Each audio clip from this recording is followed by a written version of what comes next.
සමන්තා චක්කවාලේසු අත්‍රා ගච්ඡන්තු දේවතා සද්ධම්මං මුනි රාජස්ස සුනන්තු සග්ග මොක්කදං ධම්මස්සවන කාලෝ අයං බදන්තා ධම්මස්සවන කාලෝ අයං බදන්තා ධම්මස්සවන කාලෝ අයං බදන්තා නමෝ තස්ස භගවතු අරහතු සබ්බ ධම්මේසු අප්පටිහත ඥානචාරස්ස දස බලධරස්ස චතු වේසාරජ්‍ය විසරදස්ස සබ්බ සත්තුත්තමස්ස ධම්මිස්ස රස්ස ධම්ම රාජස්ස ධම්මස්සාමිස්ස තථාගතස්ස සබ්බඤුනෝ සම්මා සම්බුද්දස්ස නමෝ තස්ස භගවතු අරහතු සබ්බ ධම්මේසු අප්පටිහත ඥානචාරස්ස දස බලධරස්ස චතු වේසාරජ්‍ය විසරදස්ස සබ්බ සත්තුත්තමස්ස ධම්මිස්ස රස්ස ධම්ම රාජස්ස ධම්මස්සාමිස්ස තථාගතස්ස සබ්බඤුනෝ සම්මා සම්බුද්දස්ස නමෝ තස්ස භගවතු අරහතු සබ්බ ධම්මේසු අප්පටිහත ඥානචාරස්ස දස බලධරස්ස චතු වේසාරජ්‍ය විසරදස්ස සබ්බ සත්තුත්තමස්ස ධම්මිස්ස රස්ස ධම්ම රාජස්ස ධම්මස්සාමිස්ස තථාගතස්ස සබ්බඤුනෝ සම්මා සම්බුද්දස්ස.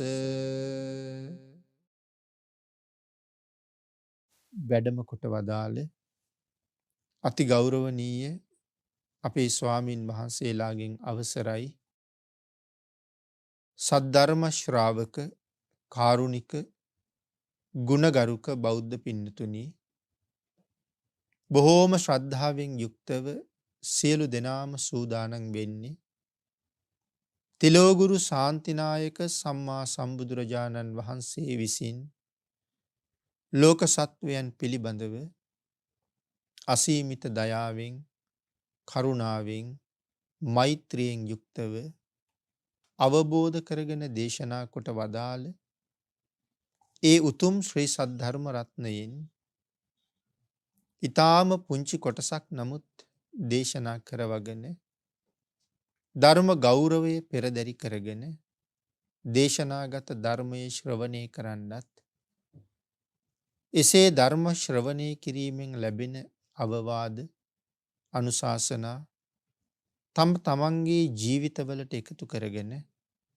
වඩාත් නිවැරදි මෙලව ජීවිතයක් සකස් කර ගන්නත් නිවැරදි වුණ මෙලව ජීවිතයක් තුළින් සුගතිගාමී වූ පරලොව ආයති භවයකින් සැනසෙන්නත් අවසානයේ ප්‍රාර්ථනා කරන බෝධියෙන් සැප සහිත ප්‍රතිපදාවෙන් ඊටම ඉක්මන් භවයක උතුම් චතුරාර්ය සත්‍ය ධර්මය අවබෝධ කරගෙන මේ සංසාරයෙන් එතර වීමේ බලාපොරොත්තු ඇතුව ඒ උතුම් බලාපොරොත්තු ප්‍රාර්ථනා ඒ ආකාරයෙන්ම මුදුන්පත් කර ගැනීම සඳහා මේ උතුම් ධර්ම දානානිසංසයත් ධර්ම ශ්‍රවණානිසංසයත් මේ පින්නතුන්ගේ ජීවිතවල මෙතෙක් රැස් කරගත්ත සියලුම කුසල ධර්මයන්ගේ ආනුභාවය හේතු වේවා කියලා ප්‍රාර්ථනා කරමු.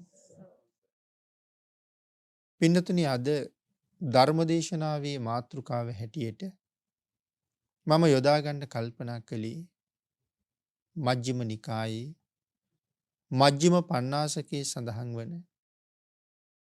උතුම් සූත්‍ර දේශනාවක්. අපේ බුදුරජාණන් වහන්සේ භික්ෂූන් වහන්සේලා අරමුණු කරගෙන භික්ෂූන් වහන්සේලාට ආමන්ත්‍රණය කරලා දේශනා කළ මේ සූත්‍රය බුදුරජාණන් වහන්සේ ළඟ මුලින් දේශනා කළේ කොසල් මහරජුරු. මේ සූත්‍රය හඳුන්වන්නේ ධම්මචේතී සූත්‍රය කියන නමින්.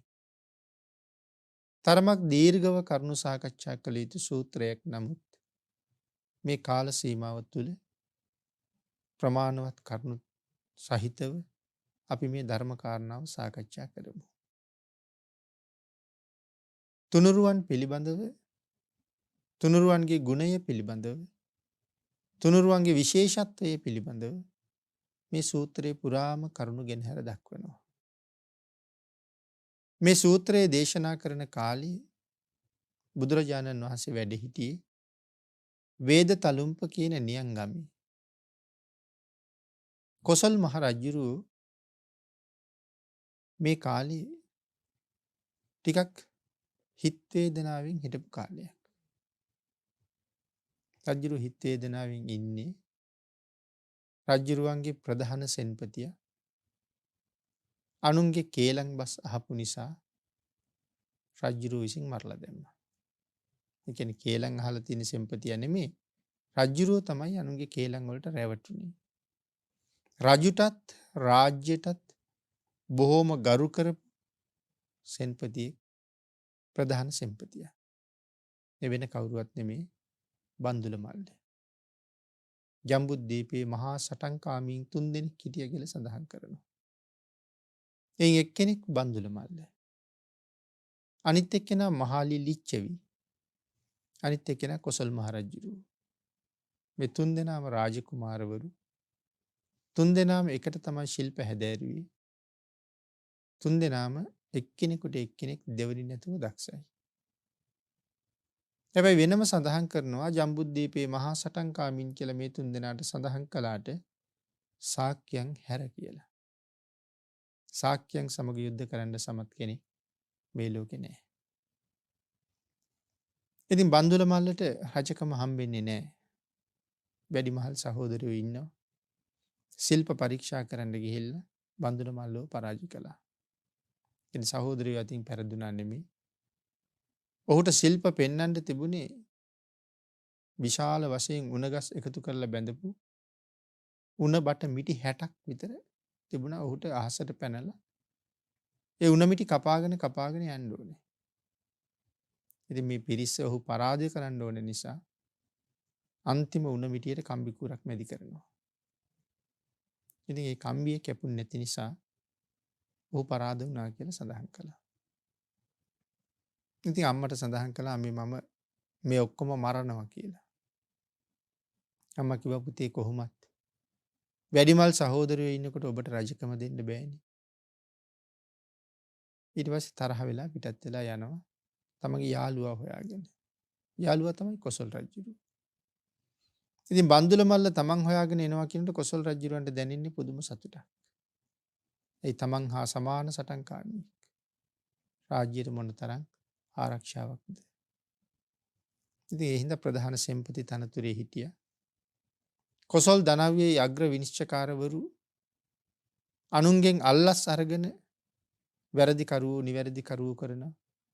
නිවැරදි කරුවන් වැරදි කරුවන් කරනවා බව බන්දුල මල්ල දැනගෙන රජුරවන්ට ඒක කියලා ඒ විනිශ්චයකාරවරු අයින් කළා. රජුරුව බන්දුල මල්ලට දුන්න අග්‍ර විනිශ්චයකාර තනතුර. ඉතින් ඒ හින්දා අර අයින් කරපු විනිසුරු තරහයි. ඒගොල්ලෝ තමයි මේ කේලම් කියමන කළේ. බන්දුල මල්ලට ඉන්නවා දරුවෝ 30ක්. දරුවෝ 30 දෙනාම පිරිමි දරුවෝ. නිවුන් දරුවෝ හැටියට තමයි බිහි වෙන්නේ 16 15 වතාවකට. සඳහන් කරන බන්දුල මල්ල අති දක්ෂ වාලවේදී. පුතාලා 30 දෙනාමත් තාත්තා වගේම දක්ෂයි දුනු ශිල්පයට. වාලවේදී කියලා කියන්නේ දනුද්දරයන්ට දෙන උපාධියක්. දනුද්දරයන්ට විශේෂ උපාධි 4ක් තියෙනවා. ශබ්දවේදී, සරවේදී, අක්කනවේදී, වාලවේදී කියලා. වාලවේදී කියලා කියන්නේ ඊටා තියුණු තැන්වලට තියුණු විදිහට ඊතල එල්ල කරන්න දක්ෂයි. අස්සෙකුගේ ලෝම ගහක් ගලවලා දොඩම් ගෙඩියක් හෝ කිසියම් ආධාරකයක් ඒ ලෝම ගහේ එක පැත්තක බැඳලා අනික් කෙරවල තවත් ආධාරකයක යට ගහලා රියන් ප්‍රමාණයක් අහසට ඔසවලා අර දනුද්දරයා බොහෝ දුරේ යනවා. බොහෝ ඈතට එක්ක ගිහිල්ලා ඔහුට කියනවා දොඩම් ගෙඩියට වදින්නෙත් නැතුව අර එල්ලලා තියෙන ආධාරකයට වදින්නෙත් නැතුව අස්සලෝමයට විදින්න ඕනේ දොඩම් ගෙඩිය බිම වැටෙන්න. ඉතින් ඒක තැන ඉඳලා බැලුවත් අස්සලෝමේ පේන්නේ නැහැ නේ උඩට උස්සහම. නමුත් මොවුන් සෑහෙන දුර එක්ක ගිහිල්ලා විදින්න කියහම සඳහන් කරනවා විදිනවා කියලා. විදුනට දොඩම් ගෙඩිය වැටෙන්නේ නැහැ. ඇයි වැටුන්නේ නැත්තේ? ඊතලේ වැදිලා තියනවද කියලා බිමට අරන් බලහම අස්සලෝමේ දෙකට පැලිලා ඊතලේ මැද්දෙන් ගමන් කරලා තියනවා කියලා කියනවා. ආන් ඒ තරම් තියුණු විදමනට දක්ෂයට තමයි වාලවේදීන් කියලා කියන්නේ. ඉතින් මේ තාත්තයි පුතාලා ටිකයි ඒ වගේ අය. ඉතින් අර විනිසුරුව ඇවිල්ලා කියනවා මහරජා ඔබ බලාගෙන ඉන්නේ මේ තාත්තයි පුතාලා ටිකයි එකතු වෙලා මේ රට පැහැර ගන්නකන්ද කියලා මේ වාගේ රජ්ජුරුවන්ගේ හිතේ හරියට සැක උපදවනවා. උපදවලා වෙනත් කැරැල්ලක් ඈත ප්‍රදේශයක නිර්මාණය කරවලා බන්දුල මල්ලයි දරුවෝයි කැරැල්ල මර්ධනය කරන්න එහාට පිටත් කරලා ඒගොල්ලෝ එන ගමන් සැඟවිලා ඉඳලා ප්‍රහාරයක් එල්ල කරනවා. ඉතින් හැඟවිලා ඉඳලා ප්‍රහාරය එල්ල කරපු නිසා ඒගොල්ලන්ට කරගන්න දෙයක් නැතුව ගියා. තාත්තයි පුතාලා 30 දෙනයි කෑලි කෑලි වලට කපලා මරනවා. රජුරුව පස්සේ දැනගන්නවා මට වැරදුනා කියලා. බන්දුල මල්ලිකාගෙන ගිහිල්ලා අහනවා. ඒ කියනවා මගේ ස්වාමියායි දරුවෝයි තරම් ඔබ වහන්සේටත් රටටත් ආදරය කරපු අය තව ඉන්නවද දන්නේ නැහැ කියලා. ඒක රජුරුවට දරා ගන්නම බැරුව යනවා. ඒ හින්දා රජුරුව මේ කාලේ රාජ්‍යයේ ඉන්නේ නැහැ හැම වෙලාවෙම ඉන්නේ මේ කැලෑවල් වල. තමන්ගේ මනස නිදහස් කරගන්න මානසික විවේකයක් ගන්න කැලෑවට ගිහිල්ලා ඉන්නවා. ඒ හින්දා රජුරුව උදේම නැගිටලා දීඝකාරායන කියන ඇමතිට කියනවා භද්‍ර යානා සූදානම් කරන්න මට උයනට යන්න ඕනේ කියලා. කියන්නේ සුන්දර රථ. අද තියෙන අති නවීනතම මෝටර රථයක ඇතුළ කොයි වගේ සුව පහසුද? ඊට වඩා හුඟක් සුව පහසුයි කියන මේ රජවරුන්ගේ රථ. වේලාම සූත්‍රයේ රථ ගැන විස්තර කරලා තියෙන තැන් වලින් ඒ වගේ කරුණු හුඟක් පැහැදිලි වෙනවා. ඉතින් එවන් රථ තමයි මේ භද්‍ර යානා කියලා කියන්නේ. මේ රථයෙන් නැගලා රජුරු නගරක කියන නියම් ගමේ වනාන්තර වලට ගියාම රජුරු දකින්නවා අර බොහෝම විශාල ගස් කැලෑවි තියෙනවා. අපේ දැකලා තියෙනවා මේ විශාල ගස්වල මුල් ඇවිල්ලා තියෙනවා කඳ මැද ඉඳලා. ඒක මුලක් හැටියට නෙමෙයි තියෙන්නේ. කඳේ මැදින් පටන්ගෙන ධාරයක් වගේ තමයි ඇවිල්ලා තියෙන්නේ. ඔය කුබුක් ආදී ගස්වල හැම බොහෝසේ දකින්න ලැබෙනවා. මැද්දේ ඉඳගත්තාම දෙපැත්තටම පේන්නේ නැහැ. නිකන් කුටියක් වගේ. ඉතින් මේ තැන් දැක්කහම රජුරවන්ට හිතෙනවා මේ වාගේ නිදහස් විවේක තැන්වලට බුදුරජාණන් වහන්සේ හරීම කැමතියි. විවේකීව ඉන්නේ. ඒ දැක්ක ගමන් බුදුරජාණන් වහන්සේ මතක් වෙනවා. සාමාන්‍ය දවසකට දෙපාරක් විතර බුදුන් වඳින කෙනෙක්. ඉතින් ඒ ගමන්ම අහනවා බුදුරජාණන් වහන්සේ අද කොහෙද කියලා. දීඝකාරායන කියලා කියන්නේ බන්දුල මල්ලගේ පුතෙක්. කියන්නේ බන්දුල මල්ලගේ ඥාති පුතෙක්. දීඝකාරායනගේ මාමා තමයි බන්දුල මල්ල. බන්දුල මල්ලට මේ සෙම්පතිකම දුන්නේ බන්දුල මල්ලගේ මේ දීඝකාරායනට සෙම්පතිකම දුන්නේ බන්දුල මල්ල මරාපු එකේ දුක තුනී වෙන්න කියලා. හැබැයි දීඝකාරායන ඉන්නේ කොයි වෙලාවෙ හරි රජුරු මරන්න. මාමා මරාපු පලිය ගන්නවා කියලා හිතාගෙන ඉන්නේ. ඒ නිසා දීඝකාරායනට ඕනේ රජ්ජුරුවන්ට පුළුවන් තරම් ලං වෙන්න. විශ්වාසය දිනා ගන්න. දීඝකාරායන හොඳාකාරවම දන්නවා අනිවාර්යයෙන්ම දවසේ කොයි වෙලාවෙ හරි බුදුරජාණන් වහන්සේ ගැන අහනවා.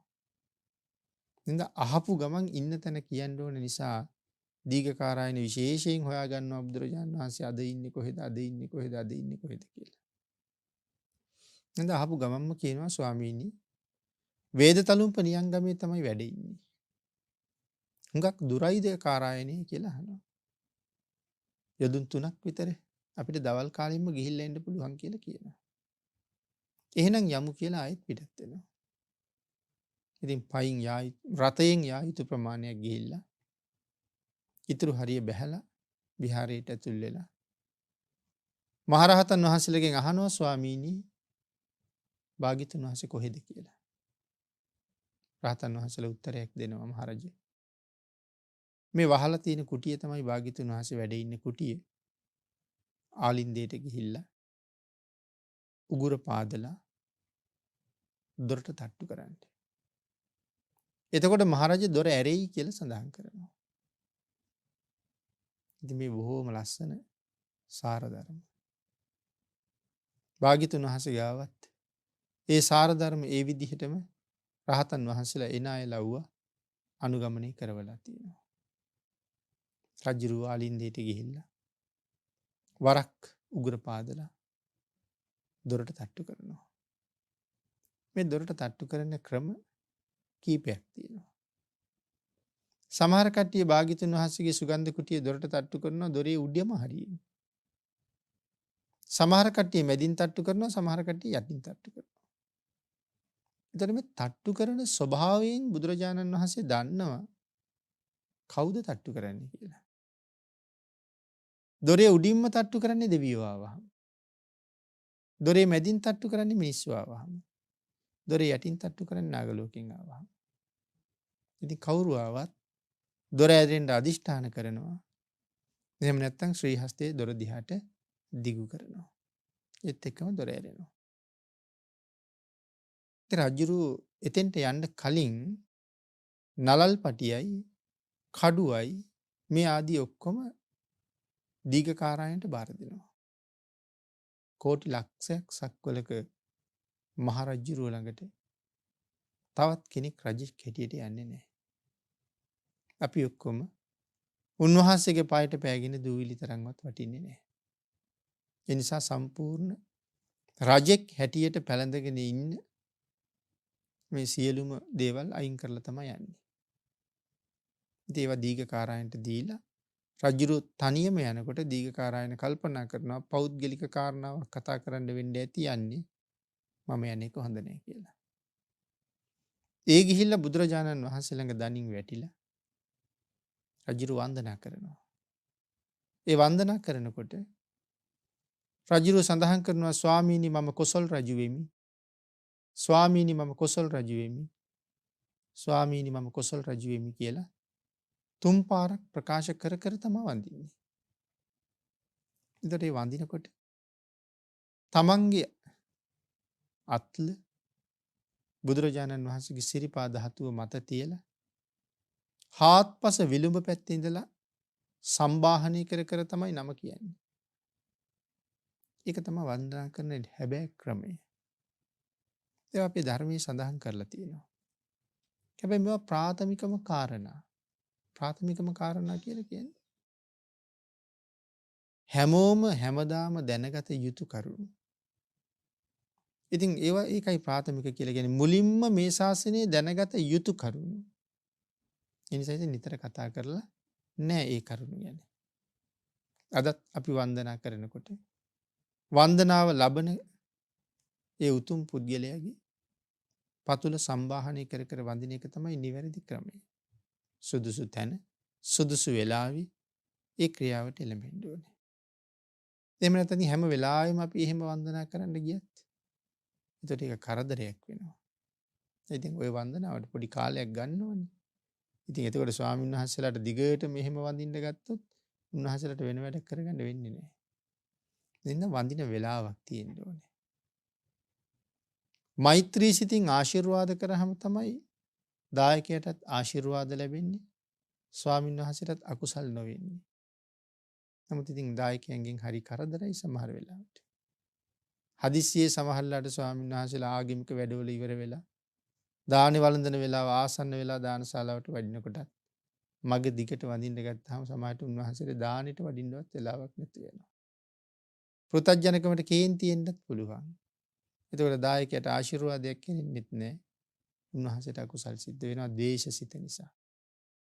ඉතින් දායකයා ප්‍රඥාගෝචර නැති තැන ස්වාමීන් වහන්සේට නමුත් සිල් ආරක්ෂා කරන්න නම් හරි අමාරුයි.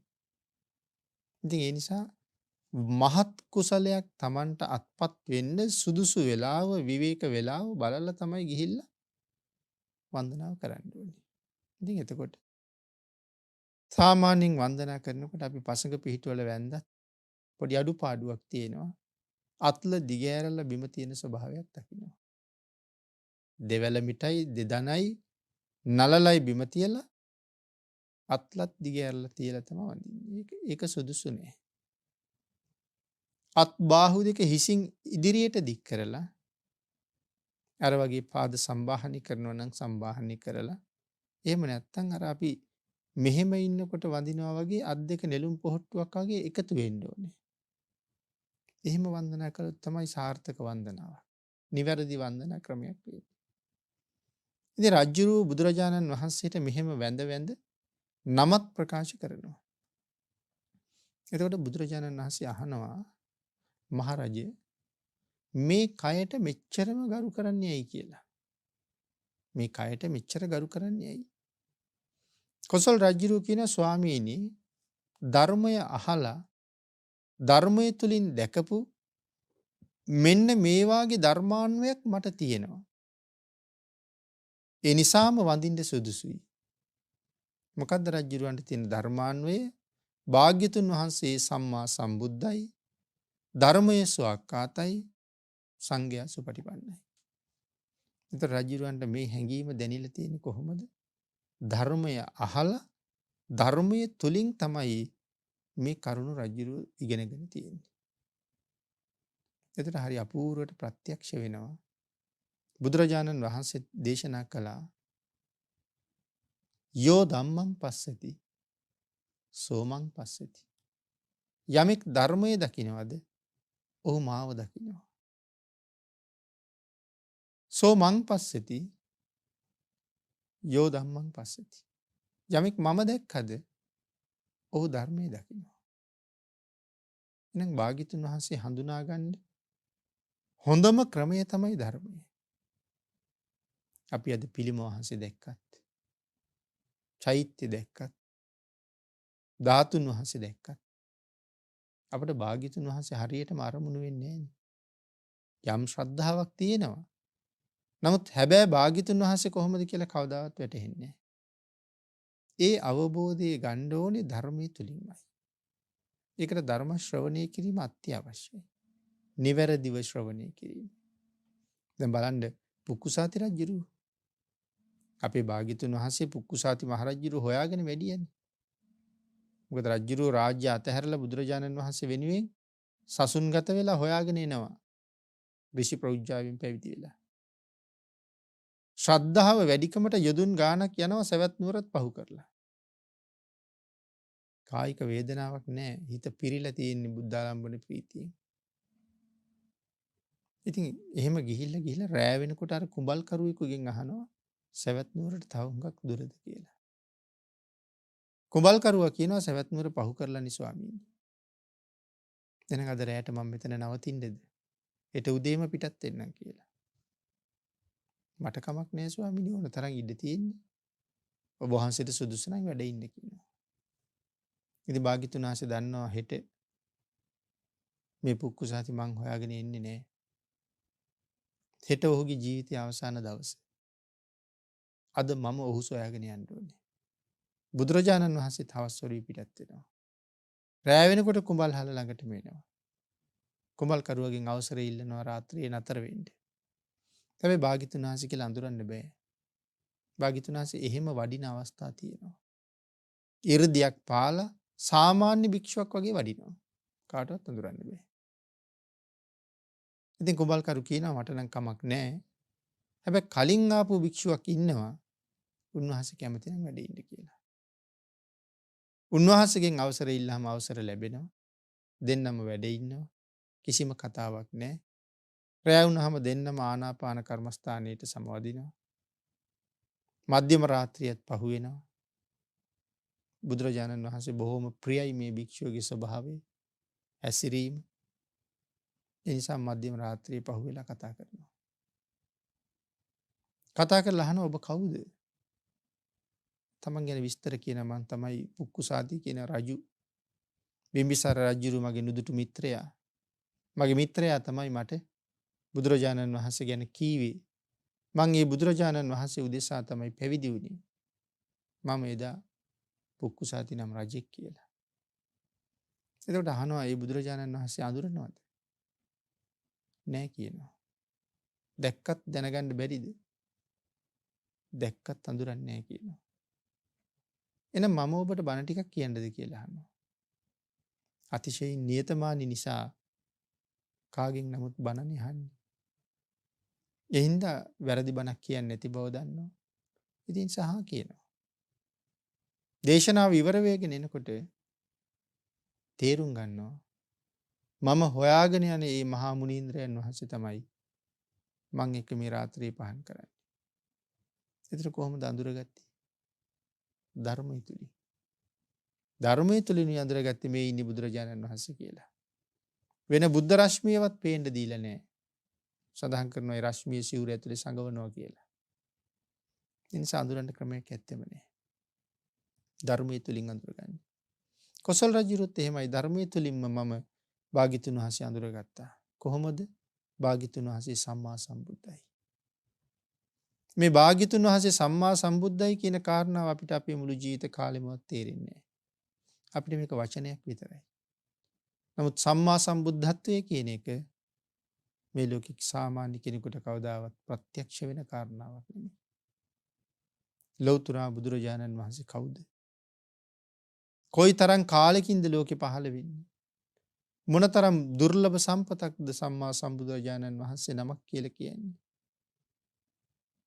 ඒ මහත් ගුණ ඇති භාග්‍යතුන් වහන්සේට යමෙක් ශ්‍රද්ධාවෙන් දන ගහලා වැන්දොත් ශ්‍රද්ධාවෙන් වැඳපු පුද්ගලයා දෙව්ලොව යවන්න තරම් සීල සමාධි ආදී ගුණයක් බුදුරජාණන් වහන්සේට තියෙනවා.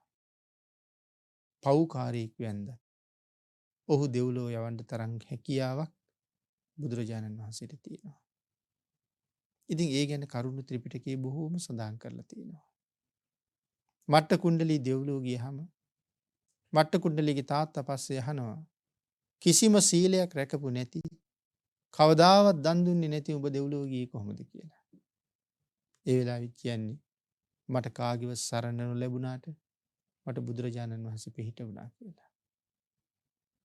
මේ ලෝකේ අමාරුම දේ මොකක්ද කියලා ඇහුවොත් මට නම් හිතෙන්නේ බය නැතුව කියන්න තියෙන්නේ බුදුන් සරණ යෑමයි කියලා. අපි හිතන පළියට බුදුන් සරණ යන්න බෑ. බුදුන් හරියට සරණ යන්න නම් ඒ භාග්‍යතුන් වහන්සේ පිළිබඳව නිර්මල ත්‍රිපිටකයේ යම් කාරණාවක් තියෙනවා නම් ඒකදු කරුණක්වත් ප්‍රතික්ෂේප නොකරම භාග්‍යතුන් වහන්සේ පිළිගන්න ඕනේ. එදාටයි බුදුන් සරණ යන්න පුළුවන් වෙන්නේ. තථාගත කියන වචනේ විස්තර කරනකොට ආකාර 8කින් පැහැදිලි කරනවා. එහි එක කරුණක් තියෙනවා. පස්වෙනි ආකාරයේ තත දස්සිතාය තථාගතෝ. අපිට සැක උපදින තැන්. මේ විශ්ව ධාතුවේ කොයිතරම්නම් සත්තු ඉන්නවද? අනන්ත විශ්වය කියලා තියෙනවා. නිමක් නැති විශ්වයේ කොයිතරම්නම් සත්තු ඉන්නවද? එතකොට මේ සත්ව සංහතියේ යම් කිසි සතෙක් ගැන කියලා ස්වාමීනි මේ සතා දැන් හිතන්නේ මොනවද කියලා ඇහුවොත් අහපු ගමන් ඒ සතා හිතන එක කියන්න පුළුවන්. එහෙම නැත්නම් යම් සතෙක් පෙන්නලා මේ ජීවිතෙන් මොහු මැරිලා ඊළඟ ජීවිතයක ඉපදිලා අවුරුදු 30ක් විතර ඒ ජීවිතයේ වයස ගිහිල්ලා 30 වෙනි අවුරුද්දේ දෙවෙනි පැයේ 4 වෙනි විනාඩියේ 5 වෙනි තප්පරේ එළඹෙනකොට ඒ සතා මොනවා හිතනවද ස්වාමීනි කියලා ඇහුවොත් මේ අනාගතයේ උපදින්න ඉන්න සත්වයා හිතන දේ කියන්න පුළුවන් හැකියාව බුදුරජාණන් වහන්සේට තියෙනවා. ඒකයි ਸਰවඥතා ඥානය. ඉතින් මේ පොඩි කාරණා දෙකයි මතක් කළේ. එතකොට මේ හැකියාව ਸਰවඥතා ඥානයේ දූවිලි මාත්‍රයකට වඩා අඩු ප්‍රමාණයක්. සියලු සත්වයන්ගේ සියලු සිත් දන්නවා කියන කාරණාව ඒ ඥාන ශක්තියේ දූවිලි මාත්‍රයකටත් වඩා අඩු ප්‍රමාණයක්. ඉතින් ඒ වාගේ කල්පනා කරාම අපිට හැබෑවටම භාග්‍යතුන් වහන්සේ තේරුම් ගන්න සෑහෙන කාලයක් යයි. ශ්‍රද්ධා සිතින් ඒ භාග්‍යතුන් වහන්සේ යමක් දේශනා කළා නම් දිවි හිමියෙන් ඒක ප්‍රතික්ෂේප කරන්නේ නැහැ කියන සිතින් තමයි සරණ යන්න වෙන්නේ. එහෙම නැත්නම් බුදුරජාණන් වහන්සේ නම් පිළිගන්නවා. හැබැයි මේවා නම් විශ්වාස කරන්න බෑ කියලා හිතුවොත් අපිට තාම සරණ ලැබිලා නැහැ. ඒකයි සඳහන් කළේ භාග්‍යතුන් වහන්සේ සම්මා සම්බුද්ධයි කියන කාරණාව තේරුම් ගන්න කොයිතරම් කාලයක් යයිද දන්නේ නැහැ. ඉතින් ඒ විදිහට රජ්ජුරුවන්ට නමුත් ඒ ධර්මාන්වයේ තියෙනවා කියලා සඳහන් කරනවා. සංඝයා ගැනත් ධර්ම රත්නය ගැනත් පැහැදිලි කරනවා. දක්වලා රජ්ජුරුව පළවෙනි ධර්ම චෛත්‍ය සඳහන් කරනවා. ස්වාමීනි භාග්‍යතුන් වහන්සේ මම දැකලා තියෙනවා අවුරුදු 30 40 මහානදම් පුරපු ශ්‍රමණ බ්‍රාහ්මණයෝ. ගිහිගේ අතහැරලා පංචකාමයෙන් මිදිලා අවුරුදු 30ක් 40ක් මහානදම් පුරන අය. එච්චර කාලයක් අත්හැරීම ප්‍රගුණ කරලා මහානදම් පුරාපු මේ ශ්‍රමණ බ්‍රාහ්මණයෝ පස්සේ කාලයක කල්පනා කරනවා පැවිදි ජීවිතයෙන් අයින් වෙලා ගිහිල්ලා පංචකාමයෙන් සතුටු වෙන්න. ඉතින් මේ අවුරුදු 30 40ක් පංචකාමයේ අත්හැරලා ගියා නම් ඒ තුල යම් පෝෂණයක් ඔහු ලැබුවා නම් පංචකාමයේ තියෙන දුක දැක්කනම් මේ මෙච්චර කාලයකට පස්සේ ආයේ පංචකාමයේ විඳින්න යන්න හිතෙන්නේ නෑනේ. එතකොට එහෙම පිරිසක් අන්‍ය ශාසනවල නැහැ. මේ අන්‍ය ශාසනවල ඉන්න අය ගැන කියන්නේ. නමුත් ස්වාමීනි මම කවදාවත් මේ ශාසනයේ එහෙම පිරිසක් දැක්කේ නෑ. මේ ශාසනයේ සංඝයා ස්වාමීනි ප්‍රාණ පරිත්‍යාගයෙන් බුද්ධ රතනයට ධර්ම රතනයටත් අනුව තමන්ගේ ජීවිතය ගත කරන්න පොරොන්දු වෙලා ඉන්නේ. ඒ කියන්නේ දිවි හිමියෙන් භාග්‍යතුන් වහන්සේ අත්හරින්නේ භාග්‍යතුන් වහන්සේ දේශනා කළා නම් යම් වචනයක් යම් දහම් පදයක් ඒ කිසිදු වචනයක් කවර කවමදාකවත් ප්‍රතික්ෂේප කරන්නේ නැහැ. භාග්‍යතුන් වහන්සේ සැකත් නැහැ. භාග්‍යතුන් වහන්සේගේ දේශනාව සැකත් නැහැ. මගේ ජීවිතේ නැති වුණත් බුද්ධ රතනයටත් ධර්ම රතනයටත් පිටුපාන්නේ නැහැ කියන ප්‍රතිඥාව දීලා තමයි මේ ශාසනයට ඇවිල්ලා තියෙන්නේ. එවන් අය ප්‍රාණ පරිත්‍යාගයෙන් ඒ පොරොන්දුව රකින්නවා. ඒ ධර්මයේ තුල හික්මෙන්න ඔවුන් පංචකාමයෙන් ඈත් වුණා මිසක් කවදාවත් පංචකාමයේ පැත්තට ඇදුනේ නැහැ. හැබැයි යම් කෙනෙක් පසු කාලීනව පංචකාමයේ පැත්තට ඇදිලා යනවා නම් එතෙක් ඒ පුද්ගලයා මේ ධර්මයේ තුල ශික්ෂණයක් ලබලත් නැහැ. ස්වාමීනි භාග්‍යතුන් වහන්සේ සම්මා සම්බුද්ධයි. ධර්මයේ ස්වාක්ඛාතයි සංඝයා සුපටිපන්නයි. මේක මම මේ ශාසනයේ දකින විශේෂ ලක්ෂණයක්. යමක් අත්හැරලා මේ ශාසනයට ආවනම් හදවතින්ම සසුන්ගත වුණා නම් ඔහු අය පංචකාමයේ හොයන්න යන්නෙම නැහැ. දෙවනි කාරණාව සඳහන් කරනවා ස්වාමීනි රජවරුත් එක්ක යුද්ධ කරනවා. බ්‍රාහ්මණයොත් එක්ක වාද කරනවා. ශාස්ත්‍රියොත් එක්ක වාද කරනවා. අම්මා දරුවොත් එක්ක වාද කරනවා. දරුවෝ අම්මත් එක්ක වාද කරනවා. සහෝදරියොත් එක්ක වාද කරනවා. මේ විදිහට නොඑක් අය ජීවිතේ ගැටුම් වල පැටලෙනවා. නමුත් මේ ශාසනය ඇතුළේ කිසිම භික්ෂුවක් තවත් භික්ෂුවක් එක්ක ගැටෙන්න ගියේ නැහැ. කිසිම භික්ෂුවක් තවත් භික්ෂුවක් විවේචනය කරන්න ගියේ නැහැ. කිසිම භික්ෂුවක් තවත් භික්ෂුවක් එක්ක අමනාප හැඟීමක් තියාගත්තේ නැහැ. මෛත්‍රී පෙරදැරිව හැම වෙලාවෙම කටයුතු කළා. ඔවුන් සියලු දෙනාම කිරි දියසේ එකට මුහු වෙලා හිටියා. එහෙම එකමුතුවක්, එහෙම හමුවක්, එහෙම සමගියක් මම මේ ශාසනයෙන් පිට ස්වාමීනි වෙන කොහෙවත් දැකලා නැහැ. මේ ශාසනයේ ඔවුනොවුන් අතර වාද භේද නැහැ. සියලු දෙනාම එකම රසයක් හොයාගෙන එකම අරමුණකට යන පිරිසක්. නිවන් රසය හොයාගෙන ඒ උතුම් නිවනම අරමුණු කරලා යනවා මිසක් ඒ නිවන තමන්ගෙන් ඈත් කරන කටයුතු වල යෙදෙන භික්ෂූන් මේ ශාසනය ඇතුලේ නෑ ස්වාමීනි. ඒ නිසා මම මේ ශාසනය පිළිබඳව අතිශයින් පැහැදිලා ඉන්නේ. එවන් පිරිසක් නිර්මාණය කරපු භාග්‍යතුන් වහන්සේ සම්මා සම්බුද්ධයි. ධර්මයේ ස්වාක්ඛාතයි සංඝයා සුපටිපන්නයි. දෙවෙනි ධර්ම චෛත්‍යය. සඳහන් කරනවා ස්වාමීනි මම මේ කාලේ ආරාමයෙන් ආරාමයට උයනින් උයනට යනවා. මෙතන ආරාමය කියලා කියන්නේත් වනාන්තරයට. අරමින් අරමට උයනින් උයනට යනවා. ඒ යනකොට ස්වාමීනි මම දකිනවා සමහර අය බොහොම කෘෂ වෙච්ච අය. බොහොම දුකසේ ජීවත් වෙන අය. ඉලයට කූඩු පෑදිලා බලන්න ප්‍රසන්නයි. මං ඒ අයගෙන් අහපුවාම ස්වාමීනි ලෙඩක්ද? එහෙම නැත්නම් ඔබ වහන්සේලාට බ්‍රහ්මචර්යාව පිළිබඳව කලකිරීමක් තියෙනවද? ඒතර සඳහන් කරනවා නෑ. පරම්පරාවෙන් එන රෝගයක් කියලා. නමුත් ස්වාමීනි මම කවදාවත් එහෙම පිරිසක් මේ ශාසනය දැකලා නෑ. මේ ශාසනයේ භික්ෂූන් වහන්සේලා ඔවුනොවුන් දිහා ප්‍රියහින් බලමින් බොහෝම ප්‍රිය මනාපව සතුටින් තමයි ඉන්නේ. මොකද්ද තියෙන සතුට? මේ සසරින් එතර වෙන්න අවශ්‍ය මග ධර්මයේ තුලින් පූර්ණේ කර කර බුදුරජාණන් වහන්සේ දේශනා කරපු මාර්ගයේ මනවින් ගමන් කරන පිරිසක්. උන්වහන්සේලා තියෙන පුදුම සතුටක්. ඒ උන්වහන්සේලා මෙච්චර සතුටින් ඉන්නේ. බුදුරජාණන් වහන්සේට කීකරු හින්දා. බුදුරජාණන් වහන්සේට කීකරු හින්දා උන්වහන්සේලා ගාව මනාව සිල් තියෙනවා. සීලයෙන් යුක්තයි. විනය ගරුකයි. භාග්‍යතුන් වහන්සේගේ වචනයක්වත් අහක දාන්නේ නැහැ. ආන්ගේ භාග්‍යතුන් වහන්සේගේ වචනයක්වත් අහක දාන්නේ නැති නිසා උන්වහන්සේලා යා යුතු ගමන පූර්ණේ කරමින්මයි ඉන්නේ. මරණ බය නැහැ. ඒ නිසා සතුටින් ඉන්නවා. මොකද කවදා මැරුණත් කමක් නැහැ.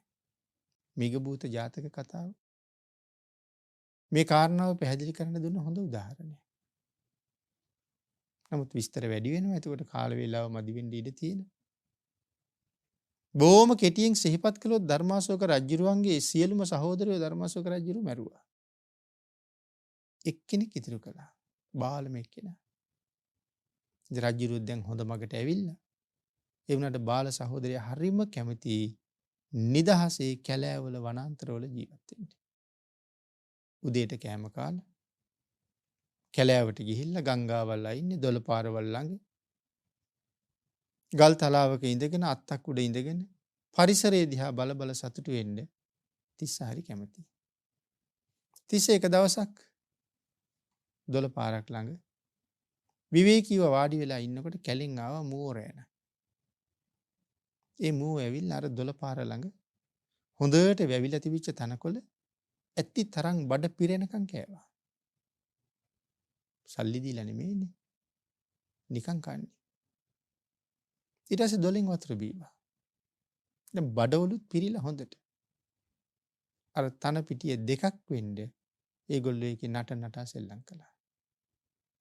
මේක බලාගෙන ඉන්නකොට තිස්සට හිතෙනවා කැලේ නිකන් වෙවිච්ච තනකොළ ටික කාලා දොලෙන් වතුර ටික බීලා මේ තිරිසන් සත්තු මෙච්චර සතුටින් ඉන්නවනම් සතුටින් සෙල්ලම් කරනවනම් මේ දවස්වල අපේ අයියා තෙල් දාලා කිරි දාලා මිරිස් දාලා රසට උයලා පූජා කරන රාජ භෝජන වාගේ දානේ වළඳලා භික්ෂුන් වහන්සේලා කොයිතරම් සතුටින් සෙල්ලම් කරනවද කියලා. තිස්සට හැංගිච්ච දේ. දැන් මුවන්ට තනකොළ හම්බෙන්නෙත් නිකන්. භික්ෂුන්ට සිව්පසේ හම්බෙන්නෙත් නිකන්. ඉතින් බොහොම සතුටින් භුක්ති විඳිනවා ඇති. ගිහිල්ලා අහනවා මේ කතාව රජුගෙන් අහනවා. රජු කියනවා තිස්ස අදින් පස්සේ මම රජු නෙමෙයි ඔබයි රජු. රටේ රජකම ඔබ කරන්න ඕනේ. හැබැයි දවස් 7යි. ඊළඟ දවසේ මම උඹ මරනවා. රජු නැගිටලා ගියා. රජු දවස් 7කට පස්සේ එනවා. කොහොමද තිස්ස රජ සැප? භුක්ති විඳද හොඳට කියලා ඇහුවා. මොන සැපක්ද අයියේ? මම නාලා නැහැ. මම කෑම කාලා නැහැ. මට නිින්ද ගියේ නැහැ. ඒ ගත වෙන මොහොතක් ගානේ දවස් 7න් මරණේනේ. අපිටත් එහෙම තමා. තව පැයකින් වෙන්නත් පුළුවන්. නමුත් අර ඉලක්කයක් නැහැනේ. දැන් මෙයාට දවස් 7ක් සීමාවක් තියෙනවානේ. ඒ හින්දා කෑමොත් කන්න බෑ. ඉතින් මේ කාරණාව කියහම තිස්ස මගෙන් ඇහුවා නේද 7 දවසකට කලින් ප්‍රශ්නයක්. ඔබ මගෙන් ඇහුවනේ. අපි ප්‍රණීතව දෙන දානේ වළඳලා භික්ෂුන් වහන්සේලා කොහොම සතුටින් ක්‍රීඩා කරනවද කියලා. තිස්ස එහෙම එකක් නෑ උන්වහන්සේලාට. උන්වහන්සේලාට තියෙනවා මේ සංසාරي ගැන බය. උන්වහන්සේලාට තියෙනවා මරණ බය. සසර බය නැති කරගන්න මරණ බයෙන් මිදෙන්න උන්වහන්සේලා දිවා රැයේ බණ දහම් ප්‍රගුණ කරනවා. අපේ ආහාරය ගන්නේ තණ්හාවෙන්, ලෝභකමින්, රස තෘෂ්ණාවෙන් නෙමෙයි. මේ ශාසනය තුල බ්‍රහ්මචර්යාවේ හැසිරෙන්නේ මේ කය පවත්ව ගන්න සිව්පසේ ලැබනවා මිසක් ඒ පිළිබඳව තණ්හාවක් නැහැ කියලා. රජ්ජුරුව කොච්චර ඥානවන්තද තිස්සට උත්තරේ දීපු අපූර්ව. අය කවදාවත් මේ ප්‍රශ්නේ අහන්නේ. ඉතින් එහෙම සඳහන් කරලා කියනවා මේ සංඝයා ඒ තරම්ම ගුණකරුකයි. බුදුරජාණන් වහන්සේ පෙන්නපු මගට ඔබට මට එන්න පුළුවන් වුණු අපටත් මරණ බය දැනෙන්නේ නැති වෙයි කියලා හිතෙනවා. ඒ මග අපි මනාව පිහිටියොත් ඇත්තටම මරණ බය නැහැ. යමෙක් ළඟ හොඳට සිල් තියෙනවනේ. ඒ පුජ්‍යලයා හොඳට දන් දීලා තියෙනවනේ. ඔහු මනාව තිසරණ සහිත නම් කොයි වෙලාවෙ මරුණාම මොකද? ආන් එතෙන්ට ආවනම් මරණින් පස්සේ අනිවාර්යෙන් උපදින්නේ මීට වඩා හොඳ තැනකනේ. මරුණට පස්සේ උපදින්නේ මීට වඩා හොඳ තැනක. සිල් තියෙනවා නම් හොඳ තැනකනේ උපදින්නේ. මං කියන්නේ මරුණට පස්සේ උපදින්නේ මීට වඩා හොඳ තැනක බව දැන් Tamanට ප්‍රත්‍යක්ෂයි නම් අය අමුතුවෙන් කපා බද්ධ කර ජීවත් වෙන්න ඕනේද? අපි කියමු කෑල්ලක් බද්ධ කරලා ජීවත් වෙනවා කියලා. ඊට පස්සේ එන පිළිකාව. ඊට පස්සේ එන වකුගඩුව අමාරුව. අක්මාව නරක් වෙච්චාම විඳින දුක. ඉතින් ඒවා විඳින්න ඕනේ නෑනේ.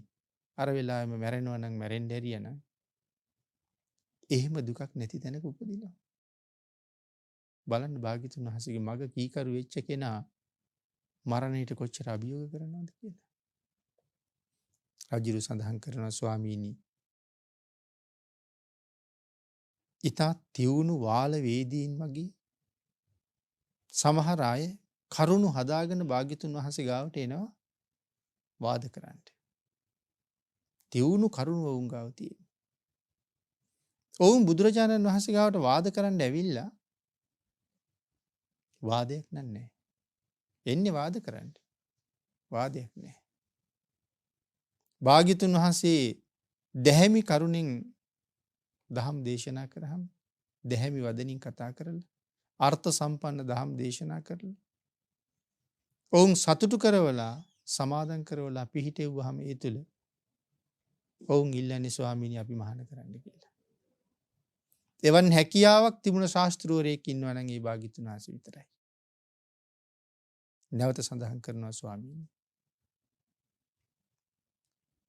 ශාස්ත්‍රීය බ්‍රාහ්මණ ආදී මේ කුලවලින් පැවිදි වෙච්ච. ඉතා තියුණු නුවණ ඇති සමහර අය බ්‍රාහ්මණයෝ ශ්‍රමණයෝ නොයෙක් අය බුදුරජාණන් වහන්සේ ගාවට එන්නේ අපි බ්‍රාහ්මණ කියලා හිතාගෙන. අපි ශ්‍රමණ කියලා හිතාගෙන. අපි රහත් කියලා හිතාගෙන තමයි එන්නේ. ඒ එන්නේත් බුදුරජාණන් වහන්සේත් එක්ක වාද කරන්න. හැබැයි ඒ එන අයට භාග්‍යතුන් වහන්සේ දහම් දේශනා කරනවා. නිවැරදි මඟ කියලා දුන්නාම ඒ අය තනියම කම්පා වෙනවා. බුදුරජාණන් වහන්සේ මුණ නොගැහුණා නම් අපි ඉවරයි. හේතුව අපි රහත් නොවී රහත් කියලා හිතාගෙන හිටියා. අපි බ්‍රාහ්මණ නොවී බ්‍රාහ්මණ කියලා හිතාගෙන හිටියා. අපි ශ්‍රමණ නොවී අපි ශ්‍රමණ කියලා හිතාගෙන හිටියා. නමුත් දැන් තමයි දන්නේ රහතන් වහන්සේ කවුද බ්‍රාහ්මණයා කවුද ශ්‍රමණයා කවුද කියලා. ඉතින් භාග්‍යතුන් වහන්සේ ගාවට ආවේ නැත්තම් වැරදි මතයක පිහිටලා අපි ඉවරයි මරිච්ච ගමන් අපායට යන්නේ. බුදුරජාණන් වහන්සේ ගාව පැවිදි වෙලා ඒ අති උතුම් අරහත්ත්වයේ හොයාගෙන සියලු දෙනාම එක මගින් ගමන් කරනවා. ස්වාමීනි ඒක මේ ශාසනයේ තියෙන ශ්‍රේෂ්ඨත්වය. භාග්‍යතුන් වහන්සේගේ සම්මා සම්බුද්ධත්වයේ මනාව ප්‍රකට වෙන තැන්. මං ඒක අඳුරගෙන තියෙනවා ස්වාමීනි. රජුරු කියනවා ස්වාමීනි මං ගාව ඉන්නවා ඉසිදත්ත සහ පුරාණ කියලා වඩුව දෙන්නේ.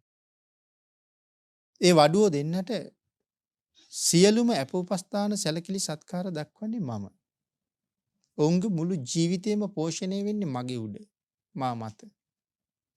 මට දවසක් හිතුණා සියලුම සැප පහසුකම් වලින් ඔවුන් පෝෂණය කරන මට ඔවුන් කොච්චර ආදරෙයිද කියලා බලන්න ඕනේ කියලා.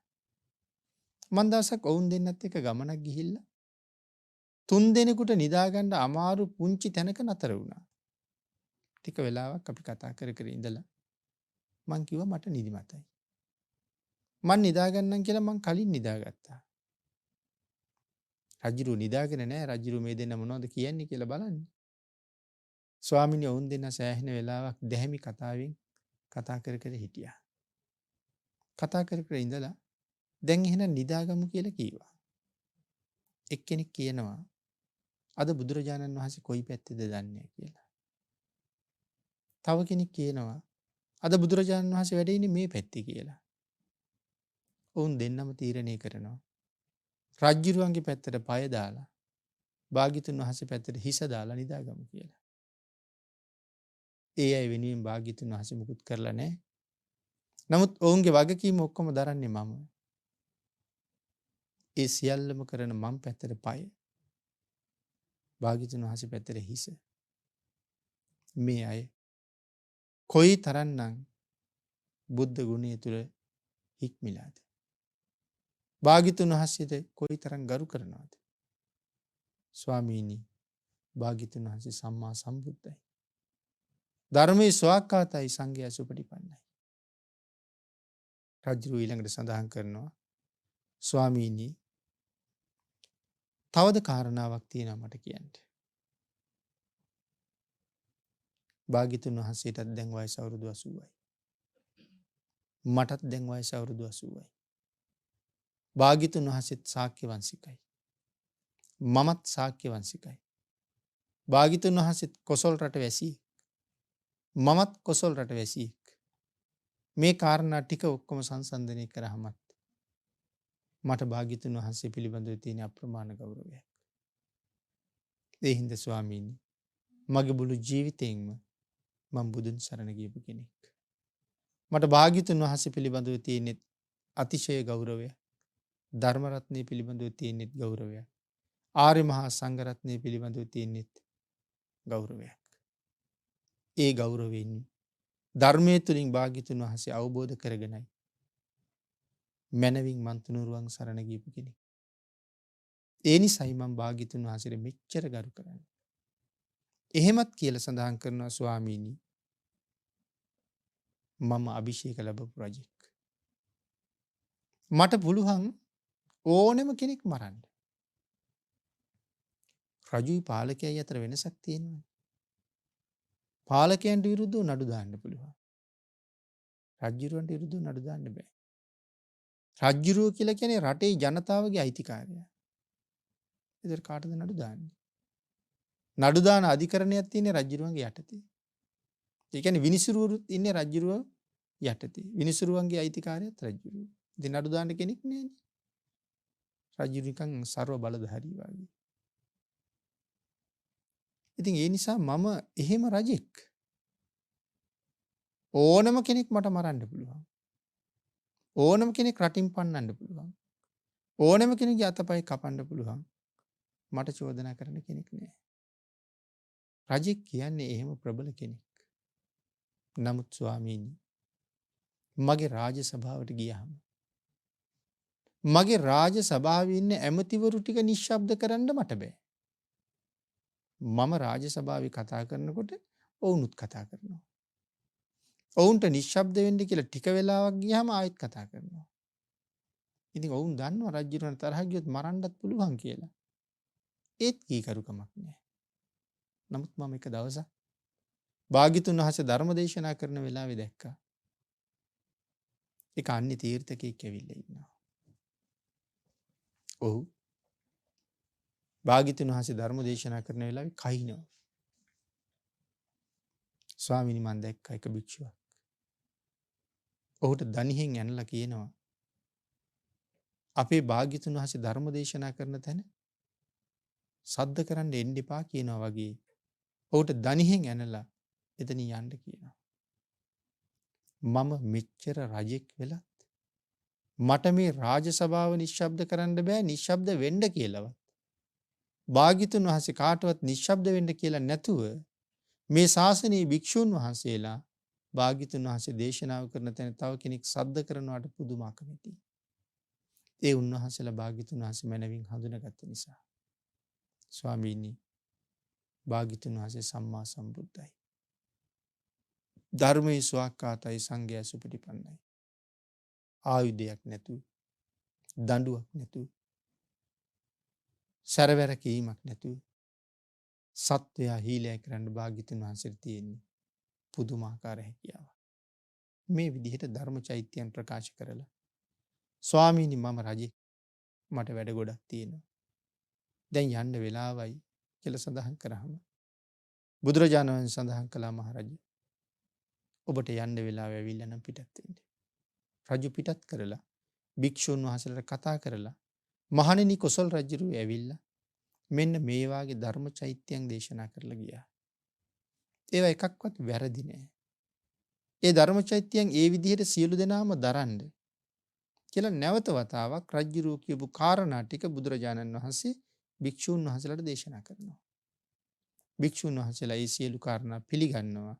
භාග්‍යතුන් වහන්සේ නැවත දේශනා කරපු නිසා ඒ සූත්‍රයේ බුද්ධ දේශනාවක් බවට පත් වෙනවා.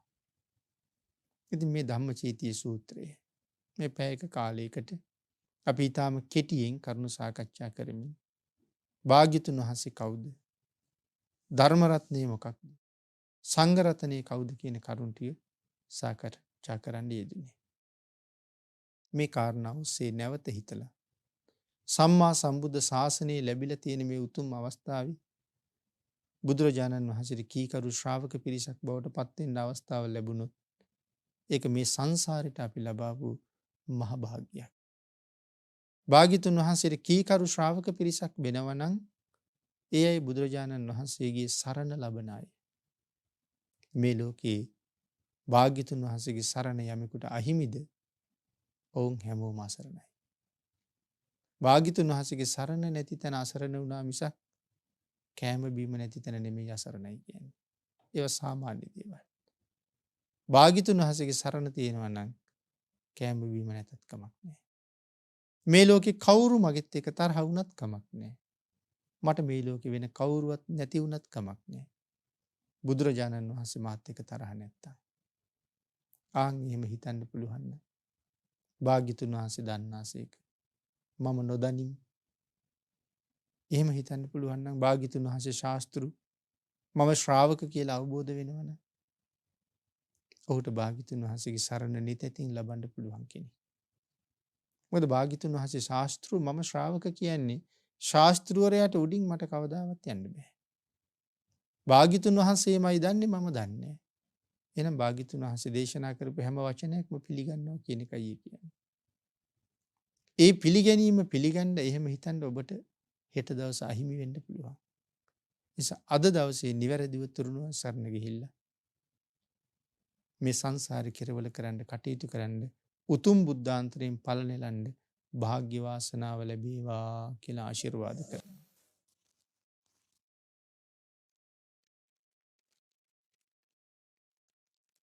පින්නතුනි අද ධර්ම දේශනාවේ දායකත්වයේ දරනු ලබනවා පූජ්‍ය කීඹියේ නන්දරතන ගෞරවනීය අපේ ස්වාමින් වහන්සේ.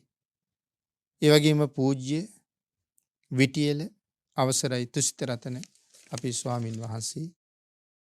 අංක 225න් 343 ෆර්ගියුෂන් පාර කොළඹ 15 ලිපිනෙහි පදිංචි ප්‍රදීප් කුමාර මහත්මයා, නිරෝෂා දිල්රුක්ෂි මහත්මිය ස්වාමින් වහන්සේලා ප්‍රධානව ධර්ම දේශනාවේ දායකත්වයේ දරන බව සිහිපත් කරනවා.